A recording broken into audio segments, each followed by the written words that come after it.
السلام علیکم. Programme special talk میں میاں سیف الرحمان حاضر خدمت. آج ہمارے ساتھ ایک ایسے ڈسٹنگوشڈ گیسٹ ہیں which considered to be an authority on economic affairs اور جن کے پاس صرف پرابلمز کا وہ تذکرہ نہیں ہوتا بلکہ سولوشنز بھی ہوتے ہیں, وہ حل بھی بتاتے ہیں. آگے حل کرنے والوں نے کیا کرنا ہے لیکن وہ پورا انشاءاللہ ہم یہی کوشش کریں گے ان چیزوں کا احاطہ کریں, کیونکہ اس وقت پوری قوم جو ہے وہ پسماندگی کا شکار ہے, پسمردگی کا شکار ہے, ڈپریشن ہے, مالی معاملات کس طرف جا رہے ہیں. کوئی اقتدار میں بیٹھے ہوئے لوگ, کوئی اقتدار سے باہر بیٹھے ہوئے ذاتی جو ہیں وہ سکور سیٹل کر رہے ہیں, لڑائیاں لڑ رہے ہیں اپنی. عوام کا کوئی بھی نہیں سوچ رہا. آئی ایم ایف کا جو وہ افریت ہے وہ بالکل سامنے اژدہا بن کے کھڑا ہے آپ کو گلپ ان کرنے کے لیے. آپ کے پاس کوئی سولوشن نظر ہی نہیں آ رہے, یا ہیں تو وہ تو ڈاکٹر قیس اسلم صاحب ہی بتائیں گے کہ امپلیمنٹ کیوں نہیں کیے جا رہے باوجود, یا کیا بھی چیزیں ہیں. What is happening. جناب ڈاکٹر صاحب, thank you sir for coming and sparing your valuable time. Sir یہ بتائیں کہ واٹ از ہیپننگ, یہ چیز جو میں نے ابتدائیے میں کہی, مثلا کہ دنیا میں مثلا آج میں چائنا سے واپس آیا ہوں, میں نے حیران ہوا, میرے ساتھ ایمبیسڈر بیٹھے ہوئے تھے, وہ مجھے بتانے لگے وہ کہ مجھے اچھا تو نہیں لگ رہا یہ کہتے ہوئے, تو میں معافی چاہوں گا آپ سے بھی قوم سے بھی. انہوں نے کہا ایک شنجن سٹی ہے ان کی انڈسٹریل, تو کہنے گے اس پوری سٹی کی جو جی ڈی پی ہے پورے پاکستان کی جی ڈی پی سے زیادہ ہے ایک سٹی, اور پتہ نہیں ایسی کئی سٹیز ہیں وہاں. جناب میاں صاحب, من و سلوا تو وہاں نہیں نہ آیا کوئی آسمان. کئی سال پہلے میں جب گورنمنٹ کالج میں ہیڈ ڈپارٹمنٹ تھا تو اس وقت جو جاپان کے ایمبیسڈر تھے جی, وہ ہم نے ان کو بلایا. ٹھیک ہے. تو وہ مجھے کہنے لگے کہ آپ کو پتہ ہے کہ جاپان کی جو ایگریکلچر ہے وہ جاپان کی جی ڈی پی کا 1% ہے. ٹھیک ہے. ٹھیک ہے جی. اس نے کہا آپ کو پتہ ہے وہ کتنی ہے؟ میں نے کہا جی مجھے نہیں پتا. تو اس نے کہا پاکستان اور بنگلہ دیش کی جی ڈی پی سے زیادہ ہے. اچھا, وہ 1%. وہ 1%. سو آپ جو بات کر رہے ہیں کہ ہم ایک ایگریکلچر ملک تو نہیں ہے نا, یہ وہ دکھا رہا تھا کہ ہم ہوتے ہوئے بھی نہیں ہیں. تو نہیں سر, ایگریکلچر جو آپ کی ہے وہ صرف 8% جی ڈی پی کا حصہ بنتی ہے, جن میں سے 3% فوڈ کراپس ہیں, 3% کیش کراپ ہیں, 2% مائنر کراپس ہیں. باقی جو ہے وہ تو کیٹل فارمنگ, فارسٹری, ہارٹیکلچر سے آتا ہے, لائف سٹاک, کلچر. بات یہ ہے جی کہ چند فیصلے اس ملک میں پچھلے 75 سال میں ہم نے غلط کیے جس کا خمیازہ یہ آج بھگت رہے ہیں. چند فیصلے ہم نے اب کیے ہیں جس کا خمیازہ ہم اب بھگت رہے ہیں. جو ہسٹورک فیصلے ہیں ان میں سے ایک ہے کہ ہم نے بیرونی تیل سے بجلی بنانے کا فیصلہ کر لیا. وہ تو انتہائی خطرناک. 60% 60% آپ کی جو بجلی ہے وہ بیرونی تیل سے بنتی ہے, جس کا مطلب یہ ہے کہ آپ کو جب بجلی زیادہ استعمال کریں گے تو زیادہ ڈالر خرچ ہوں گے. تو ڈاکٹر صاحب میں معافی چاہتا ہوں قطع کلامی کی, آپ تو فگر زیادہ جانتے ہیں کہ پرائم منسٹر شہباز شریف کہتے ہیں 29 بلین ڈالر کا امپورٹ آئل بل ہے ہمارا. آئل بل ہماری ساری امپورٹ سے میں سب سے زیادہ ہے. سب سے زیادہ نمبر 2 پہ نمبر 2 پہ خوردنی تیل ہے جو ہم انڈونیزیا سے جی جیسے پام آئل یا جی ہمیں بڑا شوق ہے زیادہ تیل میں کھانا پکانے کا, مگر وہ بھی ہم ڈالرز میں خریدتے ہیں. دوسری غلطی جو ہم نے کی ہسٹوریکلی وہ یہ ہے کہ ہم نے مشینیں بنانے کے کارخانے نہیں لگائے. ہم نے ٹیکسٹائل کو ایکسپورٹ کیا جو دنیا کی 6% ٹریڈ کا 6% حصہ ہے, ہمارا اس میں 1% ہے حصہ دنیا کی ٹریڈ میں جی, اور وہ بڑھ نہیں رہا. جس کے برعکس ہمیں مشینیں جو مہنگی بھی ہیں, جو ضرورت بھی ہے, ہمیں منگوانی پڑتی ہیں. تیسرا, اور ڈالر خرچ کرنے میں تیسرا جو ہم نے فیصلہ کیا جو ابھی تک صحیح نہیں ہے وہ یہ ہے کہ ہم نے تربیلا کے بعد ڈیم ہی نہیں بنایا. اپنے پانی سے نہ بجلی بنائی نہ پانی رکھا. ہمارے گلیشیئرز پگھل رہے ہیں, ہمارے فلڈز آتے ہیں تو وہ پانی جو ہے جو تباہی مچاتا ہے بجائے وہ مددگار ہونے کے. یعنی اس انرجی کو ہم ہارنس کر کے ملک چلا سکتے تھے, تو وہ ہم نے بیڑا گرک کر دیا. چوتھا, اس سے بھی بڑی غلطی ہے, ہم نے اپنے ملک کے بچوں کو دنیا کی تعلیم ہی نہیں دی, ان کو پروڈکٹیو نہیں بنایا, سکلز نہیں دی, اینالیٹک نہیں دی ان کو. مجھے نہیں پتا کہ یہ سرکاری اسکول کس لیے رکھے ہوئے ہیں غریب آدمی کے بچے کو خراب کرنے کے لیے, جبکہ امیروں کے بچے پرائیویٹ اسکول میں پڑھ کے باہر چلے جاتے ہیں. اور یہ بیچارے 28 ملین بچے داخل ہوتے ہیں اس میں پرائمری اسکول کلاس میں, 2 ملین سے کم بچے میٹرک کرتے ہیں.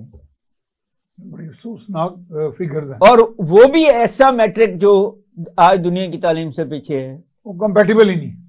تو پھر آپ کی زمین سب سے ان پروڈکٹیو ہے, آپ کا مزدور سب سے ان پروڈکٹیو ہے, پیداواریت اس کی, آپ کا مینیجر انٹرپرینور 1% کے علاوہ باقی سب ان پروڈکٹیو ہیں, اور آپ کی مشینیں اور آپ کا قرضہ جو ہے وہ تو ویسے ہی باہر سے آتا ہے. تو جب آپ کے چاروں فیکٹرز پروڈکشن آپ کے پاس اس لیول کے نہیں ہوں گے, اور آپ نے پچھلے 75 سال میں ان کو بہتر کرنے کی کوشش ہی نہیں کی سوائے اپنے بچوں کو پڑھا کے باہر بھیجنے کی, اچھے مزدور بھی اچھے مینیجر بھی باہر جا رہے ہیں, تو یہ کرائسس آنا ہی آنا تھا. اب ہے وہ جو امیڈیٹ کرائسس ہے, یہ سارے سالو کرنے کے لیے آپ کو ریسٹرکچر کرنا پڑے گا اپنی انسٹیٹیوشنز کو, اور 20 سال لگیں گے, مگر شروع ضرور کرنا پڑے گا. مگر جو امیڈیٹ ہے وہ وہی ہے جس کو ہم ڈالر کا کرائسس کہتے ہیں. اب تو ڈاکٹر صاحب کہتے ہیں 320 پہ چلا گیا. جی بات یہ ہے کہ جب آپ اسٹیٹ بینک کو مادر پیدر آزاد کر دیں گے کہ جو مرضی کرو, تو وہ پھر یہی پالیسیاں بنائے گا. 21% پہ آپ انٹرسٹ ریٹ لے گئے, 45% پہ آپ افراط زر لے گئے, تو انویسٹمنٹ کس نے کرنی ہے؟ باقی چیزیں اپنی جگہ, انویسٹر کو ملے گا کیا؟ ہاں, جو آپ کا سرکولر ڈیٹ ہے اس کا بھی کہیں نہ کہیں انویسٹر کے اوپر آپ ڈالتے ہیں ان ایفیشنسیز. تو جب تک آپ یہ نہیں, پھر یہ ہے جو آپ 300 کچھ کی بات کر رہے ہیں ڈالر کی, اس کو بند کرنے کے لیے آپ نے امپورٹس بند کر لی, مگر امپورٹس بند کرنے کے باوجود وہ 300 کچھ پہ چلا گیا. آپ نے شرح نمو کو 21% پہ لے گئے 6% سے, اور پھر بھی انفلیشن بڑھ رہی ہے. تو اس کا مطلب یہ ہے کہ آپ کے دونوں میتھڈز علاج نہیں ہیں, وہ بیماری کا حصہ ہیں. شرح نمو 21% تو ڈاکٹر صاحب کبھی بھی سر امریکہ میں 4% ہے, ہندوستان میں 6% ہے, یورپ میں 3% ہے. How can we attain 21? ان کو مجھے نہیں پتا کون سمجھا رہا ہے. اچھا سر آپ بتا رہا ہوں نا, یہ فگر سن کے کہ امریکہ میں حیران ہوں بڑا. 4% ہے انٹرسٹ ریٹ, ابھی بڑا ہے.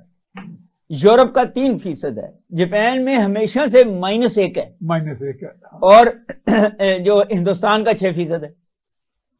جو پہلے 10 ملک ہیں جو ترقی کر رہے ہیں ان میں تو یہ ہے. آپ کہاں سے لائیں؟ آپ شرح سود کی بات کر رہے ہیں. شرح سود کی پالیسی, یعنی شرح نمو نہیں, شرح سود. جی جی, وہ جو ہے آفیشیل پالیسی ریٹ 21% پہ آپ لے گئے 6%. جب 6% تھا, اور اوور ہیڈز اور ہوں گے اوپر. جی نیچرلی بینکوں نے نہیں لینے پیسے. وہ بندہ پیسے لے گا 21% پہ, 5-10% اوپر لگائے گا. آج کی خبر ہے کہ 98% پرائیویٹ سیکٹر نے لون نہیں لیا, کم ہو گیا. 98 کا مطلب ہے کہ تقریباً 100% اب لے ہی نہیں رہے. کاروں کے کارخانے بند ہو گئے, دوائیوں کے کارخانے بند ہو گئے, موٹر سائیکلوں کے کارخانے بند ہو گئے, ٹرکوں بنانے کے کارخانے بند ہو گئے, مزدور باہر پھر رہے. تو یہ ساروں کے لیے اب آپ کو IMF آپ کو اس لیے پیسے نہیں دے رہا کہ وہ آپ انتظار کر رہا ہے کہ آپ الیکشن کریں, ایک 5 سال کی حکومت آئے اور وہ ایک پالیسی دے جو اس ملک کی عوام اور دنیا کے ساتھ ہم آہنگ ہو. ہاں, آپ لڑائی کیے جا رہے ہیں, آپ باضد ہیں کہ اکتوبر میں کرنا ہے یا اس کے بعد کرنا ہے, مجھے کوئی اعتراض نہیں ہے, اناؤنس تو کریں, دنیا کو پتہ تو لگے نا کہ چلیں آپ اکتوبر میں کرنا ہے, نومبر میں کرنا ہے, دسمبر میں بھی کرنا ہے. ایک اناؤنسمنٹ تو کر دیں. لیکن ڈاکٹر صاحب ان کا تو اوور کانفیڈنس موجودہ گورنمنٹ کا عجیب سا ہے. وہ تو کہہ رہے ہیں جی کوئی بات نہیں, اگر آئی ایم ایف ہمیں 30 جون تک نہیں بھی کچھ دیتا, مثلا اگر ہمارا کلیئر کرتا معاملات یا ایگریمنٹ نہیں کرتا, ہم بجٹ پھر بھی لے آئیں گے. نہیں ہمارے بجٹ تو پاس سر متبادل نہیں, بجٹ کا کوئی مسئلہ نہیں ہے. وہ تو خیر یہ پیش کر ہی دیں گے نا. تین سورسز ہیں نا گورنمنٹ کے پاس. ایک جو ٹیکس دے رہا ہے اس کو اور بڑا ٹیکس لگا دیں. ایک انڈائریکٹ ٹیکس ہے, انڈائریکٹ غریب آدمی پہ لگا دیں. ابھی 25% کر دیا ہے, وہ زیادہ کر لیجئے. کارپوریٹ ٹیکس بھی 25% ہے, وہ زیادہ کر لیجئے.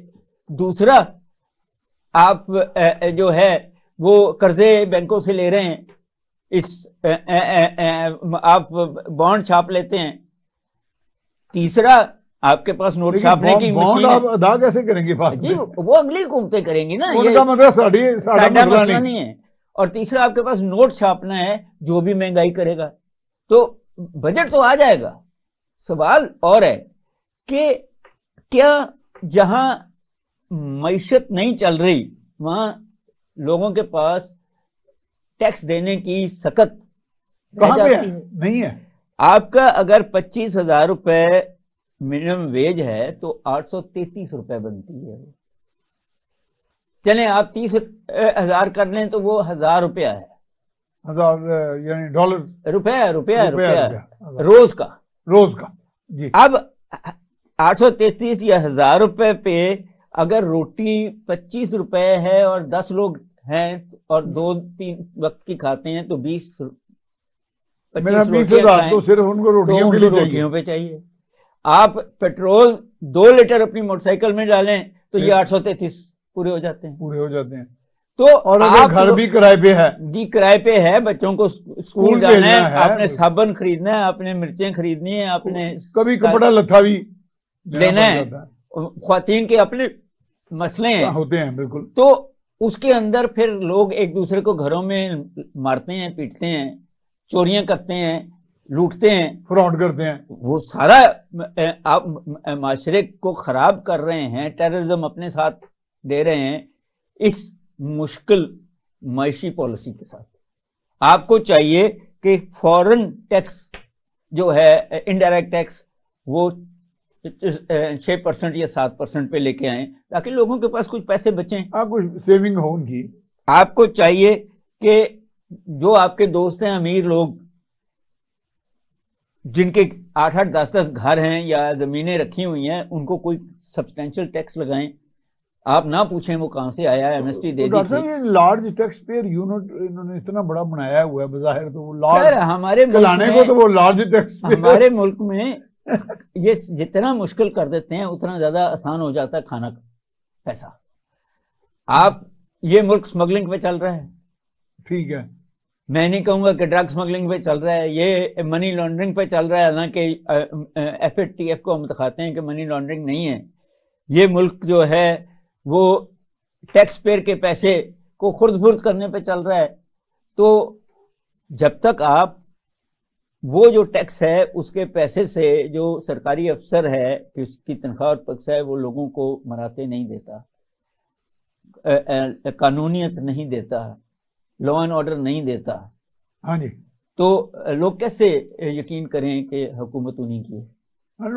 لوگوں کا تو لوگوں کو پتہ ہے کہ فرق آپ کا میرا سے ہمارا فرق ہے یہاں کی اشرافیہ کے لائف سٹائل میں. تو عام بندہ جو سائیکل افورڈ نہیں کر سکتا اس کو تو پتہ ہے کہ یہ فرق.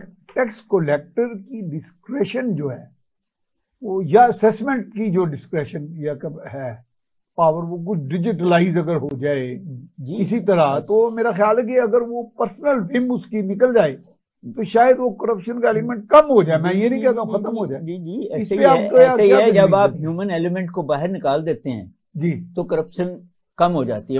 میں ختم تو چلو نہ ہو جائے. نہیں, آپ ایسے کریں کہ آپ بجلی کا بل کے ساتھ ایک ٹیکس کا فارم بھی بھیج دیں کہ جی ہمارا خیال ہے کہ میاں صاحب آپ کو اتنا ٹیکس دینا ہے, اگر آپ سمجھتے ہیں کہ یہ غلط ہے تو آپ چیلنج کر دیں, ٹھیک ہے, ورنہ پے کرتے ہیں. جیسے بجلی کا بل دیتے ہیں ڈیٹا کے ساتھ چیلنج. جی آپ کے پاس کمرشل بل تو ہے نا, جی جی تو آپ کو پتا ہے نا کہ کتنا وہ اے سی استعمال کر رہے ہیں, کتنا بجلی استعمال کر رہے ہیں, تو اسی لحاظ سے آپ ایک رکھ لیں. گیس کا بھی ہے, آپ کے پاس نادرا کا ڈیٹا بھی ہے. نادرا تو فخر سے کہتا ہے کہ ہر بندے کی پراپرٹی آپ کو ہمیں پتا ہے. ہاں نادرا تو کہتا ہے ہمیں لوگوں کی ذاتی زندگیوں کا پتا ہے. پھر آپ اور میں جو بات کر رہے ہیں کہ آپ ڈیجیٹائز کر کے لوگوں کی زندگی آسان کر دیں. صرف وہی بندہ چیلنج کرے گا نا جس کے پاس ڈیٹا یہ ہے کہ آپ زیادہ مانگ رہے ہیں. سو ان اے وے ہماری خواہش ہی نہیں ہے, کیونکہ ہم کام کرنا نہیں چاہتے. میں سرکاری افسر اور سرکاری حکومت کے, تو ہم چاہتے ہیں سر 85 منسٹر ہیں اس گورنمنٹ کے, واٹ آر دے ڈوئنگ, کس کو مراد ملی ہے ان سے, ان کے سیکٹریوں سے, ان کے ڈپٹی سیکٹریوں سے. ڈاکٹر صاحب what is the fun in having such a heavy وہ ورنہ پارلیمنٹ میں میرے منہ میں خاک 9000 تھوڑی ہے کہ جس میں ان کو بٹھا دیا گیا سر, باقی قوم نو ڈبو دے.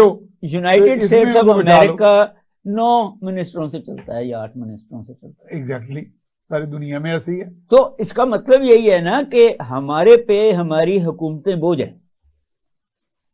اور ڈاکٹر صاحب جو لیسر گورنمنٹ کا تو آپ بھی ہمیشہ ایڈوکیٹ رہے ہیں, اور دنیا نے میں اس میں بڑا کامیاب تجربہ حاصل کیا ہے. بڑا حالانکہ میں ویسے ابھی آج ہی چین سے آ رہا ہوں, تو چین میں دیکھ رہا ہوں وہاں تو خیر گریٹر گورنمنٹ ہے, مور اسٹرکٹر گورنمنٹ رول, غالباً ان کا فوکس ہے رول آف لا پہ, ڈسپلن پہ. ایسے ہی ہے سر جی. بات یہ ہے کہ 2 ہی ایکسپیریمنٹس ہیں نا, ایک امریکہ کا اور ایک یہ جہاں فری انٹرپرائز ہے اور چھوڑ دیا جاتا ہے کہ لا کے اندر ہی رہو گے مگر کاروبار کرو, پیسے بناؤ لیکن رہو لا کے اندر. جی.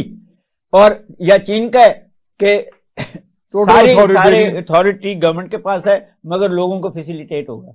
آپ دونوں میں سے کون سا چننا ہے؟ ایک تو چنے نا. وہ ہمارے عمران خان صاحب بھی کئی دفعہ چن لیتے تھے نا ایک ہی وقت میں, کبھی کہتے تھے وہ ماڈل اچھا ہے, وہ ماڈل اچھا ہے. اور نواز شریف صاحب کے پاس بھی کوئی خاص ماڈل تو ہوتا نہیں تھا, وہ بھی پتہ نہیں کہاں سے اکانومسٹ لے آتے تھے. بات یہ ہے یہ سارے ان کے جو اکانومسٹ ہیں وہ نیو کلاسیکلز ہیں, اور وہ سسٹم یہ تھوڑا سا ایکسپلین کریں لوگوں کو. دیکھیں بات یہ ہے کہ جو کلاسیکل تھے وہ شارٹ ٹرم تھے, ٹھیک ہے, وہ فری مارکیٹ میں بلیو کرتے تھے. جو کینزینز تھے وہ بھی شارٹ رن تھے مگر وہ گورنمنٹ انٹرونشن کو بلیو کرتے تھے. اور نیو کلاسیکل لانگ ٹرم ہیں مگر فری مارکیٹ میں وہ صرف کہتے ہیں کہ گورنمنٹ جو ہے وہ ریگولیٹر ہے, مگر وہ سسٹم جو ہے وہ ان ملکوں کا ہے جہاں زیادہ تر لوگوں کے پاس قوت خرید ہے, جہاں غربت کی لکیر کے قریب اوپر نیچے بہت کم لوگ ہیں. حکومت صرف ان کا خیال رکھ سکتی ہے. جب 80% لوگ اس غربت کی لکیر کے اوپر یا نیچے ہوں گے تو پھر حکومت کے اوپر آ جائے گا کہ جی وہ پرووائڈ کرے سیکورٹی. جی ہم چاہتے ہیں نا, مگر وہ کہتی ہے میرے پاس پیسے نہیں ہے, میرے پاس 3 گارڈ کی گاڑیوں کے تو پیٹرول ہے, آپ کے لنگر کھانے کے لیے نہیں ہے, آپ کے کھانے پینے کے لیے نہیں ہے. تو پھر یہ فیوڈلسٹک سٹرکچر 21ویں صدی میں نہیں چلتا. تو آپ ڈاکٹر صاحب میں نے ایک دفعہ نواز شریف کو سوال کیا, وہ غصہ کھا گئے, پرائم منسٹر تھے. میں کہ ڈونٹ یو تھنک ہمارے ہاں جو کیپٹلسٹ کلاس ہے وہ نیو فیوڈلسٹ کلاس ہے, یعنی وہ بھی فیوڈلزم کی ہی شاخ ہے ایک طرح کی. جی سوچ میں تو ہم سب فیوڈل ہیں, اس کا فارم ڈفرینٹ ہے ذرا, اور ایکسپلائٹیشن ان کا, تو تھوڑا سا غصہ سا کھا گئے. اس کا جواب تو انہوں نے دیا نا مجھے. میاں صاحب جس قوم میں امپاورڈ اور پڑھے لکھے لوگ بھی اپنے سے کم آمدنی والے کو اوے سے بات کریں وہ کیپٹلزم نہیں ہو سکتا. کیپٹلزم میں آپ اگلے کی سکلز کی عزت کرتے ہیں اور عزت سے اسے ویلیوڈیشن کراتے ہیں. آپ اگر اس کو 10,000 روپے دیتے ہیں تو اس سے 20,000 روپے لیتے ہیں. آپ اس کو 20,000 دیتے ہیں تو 40,000 روپے کا کام لیتے ہیں. ہم کرتے ہیں کہ دیں بھی 1,000-2,000 روپے تو ساتھ عزت بھی نہ دیں اور کہیں کہ وہاں بیٹھ جاؤ, تو پھر جہاں وہ بندہ کو موقع ملتا ہے وہ بھی ڈنڈی مارتا ہے. یہ تو ہے. وہ جب آپ کو دودھ دیتا ہے تو اس کو میں بھی ملاوٹ کرتا ہے. اچھا ڈاکٹر صاحب باتیں بہت عمدہ ہو رہی ہیں، لیکن اب مجھے چونکہ بریک کے لیے کہا جا رہا ہے تو ناظرین ڈاکٹر قیس اسلم صاحب سے اجازت کے ساتھ ہم ایک بریک پہ جائیں گے. بریک کے بعد دوبارہ حاضر خدمت ہوں گے.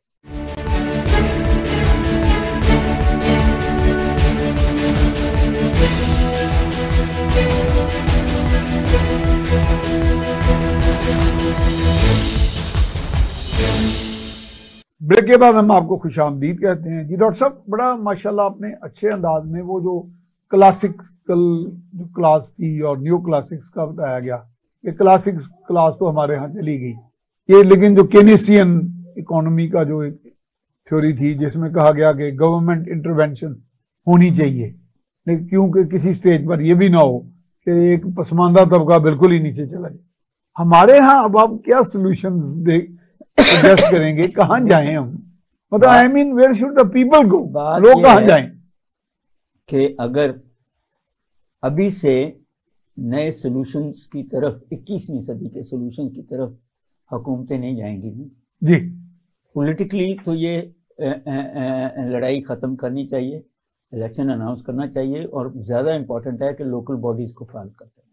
That is very important. جہاں لوگ اپنی مراتے ہیں. Local self government. جی آپ کا مطلب لوگوں کی اپنی حکومت. ہاں الیکٹ کریں اپنے بندے اور ان کو جو ہے ٹرانسپیرنسی میں لے کے آئیں، اکاؤنٹیبلٹی میں لے کے آئیں. Community based governance. جی یہ دنیا کا بہترین ماڈل ہے. پھر یہ چلے گا. اسی کے اندر ہمارا بہت ضروری ہے کہ ہم اب اپنی اگلی پود کو جو بچے ہیں جی ان کو نئے سکل سکھانا شروع کریں. اب یہ 20 سال کی پڑھائی یہ بالکل فضول ہے.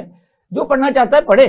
جی. مگر یہ جو زیادہ تر غریب آدمی کے بچے ہیں ان کو سکل سکھائیں کہ وہ انڈسٹری میں اور باہر جا کے کس طرح ڈالر کما سکیں، اور وہ سکل جو ہیں سرٹیفائڈ کریں. ڈاکٹر صاحب آپ ماشاءاللہ آپ پروفیسر ہیں، یو آر اے ڈین ماشاءاللہ. یہ کیوریکولم بناتے کون ہیں؟ یہ پروفیسر حضرات نہیں بناتے؟ نہیں ان کو کوئی سر کوئی انہیں گائیڈ لائن دی جاتی ہے؟ ہمارے اب کیونکہ تحقیق نہیں ہوتی، اصل تو انڈسٹری کا پریشر آنا چاہیے کہ ہمیں ایسے بندے چاہیے. میں حیران ہو گیا چائنا والوں نے بتایا کہ ہم R&D پہ اتنے بلین کرتے ہیں. جی وہ ہمارے ہاں R&D کدھر گئی؟ ہم اس کو کھاتے ہیں R&D کو، وہ جو اس کے پیسوں کو، اس کا فنڈ جو ہے. ہاں ہم نے ہم ناظرین کو بتا دیں گے ریسرچ اینڈ ڈیولپمنٹ جو ہے وہ ڈاکٹر صاحب بتائیں لوگوں کو وہ کتنا اہم ہے. ریسرچ اینڈ ڈیولپمنٹ وہی ہے آج کی دنیا میں، اور یونیورسٹی اور انڈسٹریز ملا کے کرتے ہیں نا جی. اب گورنمنٹ صرف فیسیلیٹیٹ کرتی ہے کوالٹی کنٹرول. گورنمنٹ کا کوئی کام نہیں ہے انٹروین کرنے کا، وہ دیکھے کہ کوالٹی آ رہی ہے، فراڈ تو نہیں ہو رہا. مگر جب گورنمنٹ خود ہی فراڈ کرے گی. مگر اس وقت امیجیٹ جو حل ہے وہ جو ڈالر کرائسس کی بات ہم کرتے ہیں اس کا 2 میں سے 1 حل ہے، ورنہ نہیں چلے گی معیشت. ٹھیک ہے. یا ایران اور انڈیا اور چائنا کی طرح آپ اکانومی کو بند کرتے ہیں، ایکسپورٹ امپورٹ ختم کریں اور اپنے ریسورسز سے جو بہت ہیں ریسٹرکچر کریں اپنی انسٹیٹیوشنز کو اور وائبل بنائیں، کاسٹ افیکٹو بنائیں اور پھر باہر نکلیں. یعنی اپنے پاؤں پہ کھڑا ہونا، یعنی آپ دیسی زبان میں یہ کہنا چاہتے ہیں. جی. مگر اگر یہ نہیں پسند آ رہا سیلف ریلائنٹ ہوں آپ تو پھر دوسرا ہے جو IMF کہہ رہا ہے کہ آپ اپنے اثاثے ان کو بیچ دیں. چینی بھی آئیں، امریکن بھی آئیں، روسی بھی آئیں، عربی بھی آئیں، وہ آپ کے ایئرپورٹ لیں، وہ آپ کی سڑکیں لیں، وہ آپ کی انڈسٹری لیں، اور وہ آپ کے بندے بھی ٹرین کریں اور آپ سے کام بھی لیں. ویسے ایسٹ انڈیا کمپنی آپ سے لیتی تھی. سادہ لو ہی میں ایک بات بیوقوفی میں کرنے لگا. ہم نے یہ ساسے کرنے کے ہیں جو قوم بھوکی مر رہی ہے. جی اس کو میں اور طریقے سے کہہ رہا ہوں کہ سوویت یونین جب گرا تھا نا جی تو کسی نے ایک کتاب لکھی تھی رشیا ہاؤس. اس میں اس نے جو سینٹنس لکھا تھا اس نے کہا Russian night soldier is dying in its armour.